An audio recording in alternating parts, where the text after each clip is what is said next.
Assalamualaikum warahmatullahi wabarakatuh. Selamat siang, salam sejahtera untuk kita semua.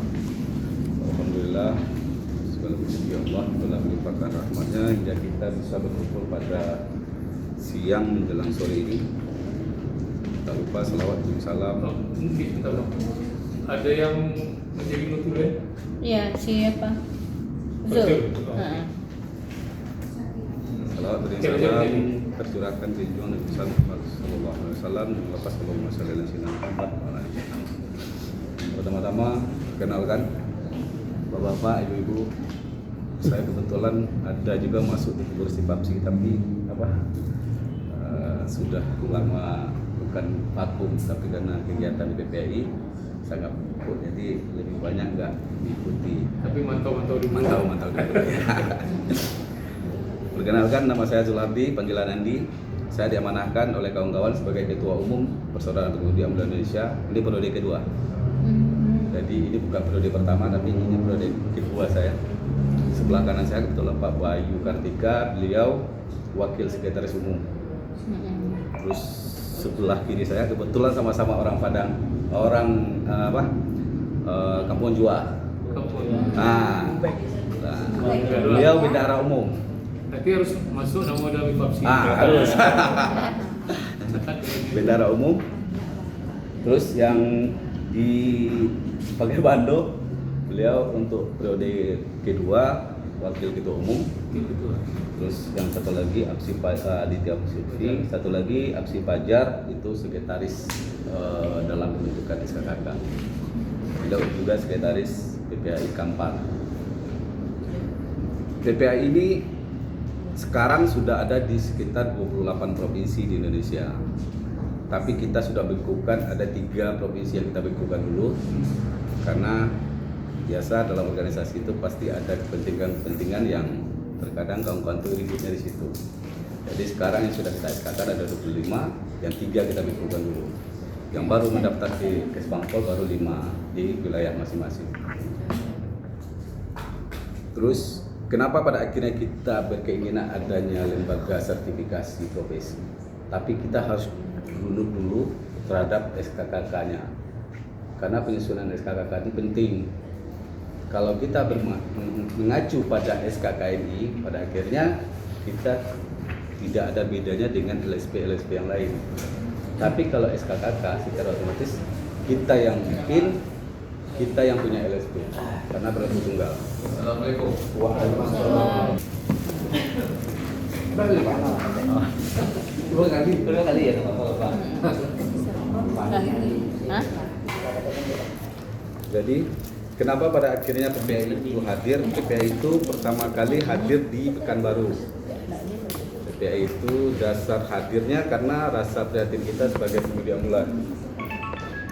Banyaknya kecelakaan yang terjadi di saat kawan-kawan bawa ambulan.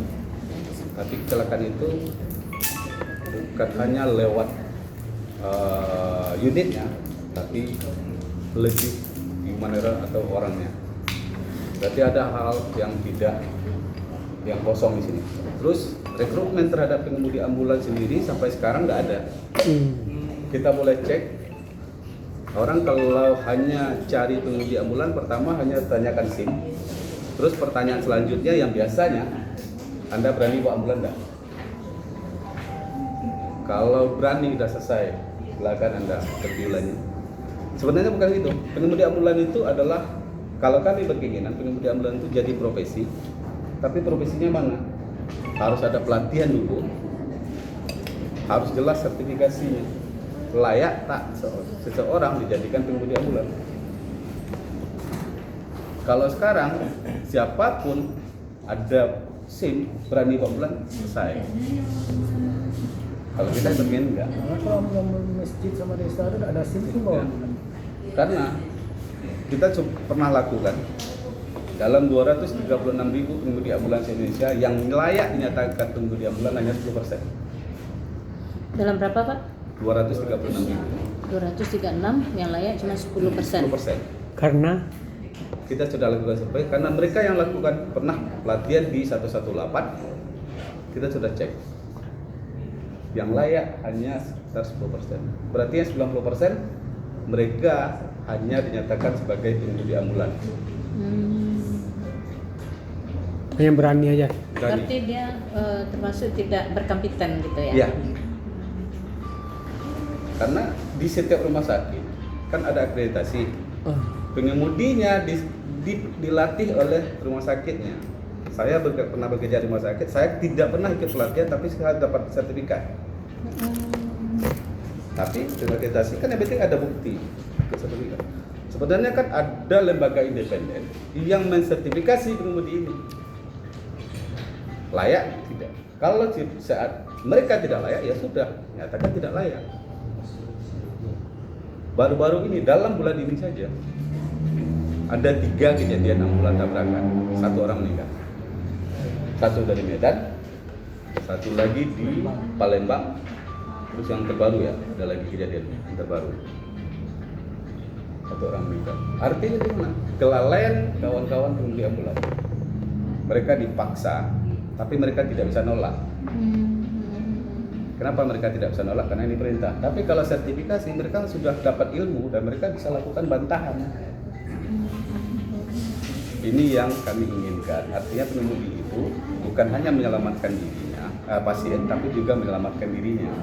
Kalau hanya menyelamatkan pasien, sering terjadinya pengemudi lalai pada keselamatannya. Kalau masalah pelatihan, kita sudah sering melakukan pelatihan terhadap pengemudi ambulan, tapi pelatihannya hanya bersifat internal, tidak lebih pada pelatihan yang mencakup luas. Ini pada akhirnya kita dari pengurus PPAI berkeinginan adanya satu lembaga yang khusus mensertifikasi pengemudi ambulan. Tapi kita harus menyusun dulu standar kompetisi kerja khususnya. Karena tanpa standar kompetisi kerja khususnya, sama aja kita dengan LSP yang lainnya. Karena tidak ada kalau kita mengacu pada SKKI, kita tidak ada namanya sertifikasi khusus pengemudi ambulan. Yang ada itu hanya standar kompetisi bus, standar kompetisi taksi, angkutan keluarga, ada 5 ya. Tapi yang khusus pengemudi ambulan tidak ada. Karena itu kita menyusun SKKK-nya dulu. Setelah SKKK-nya terbit baru kita cek. Pak, izin Pak, ini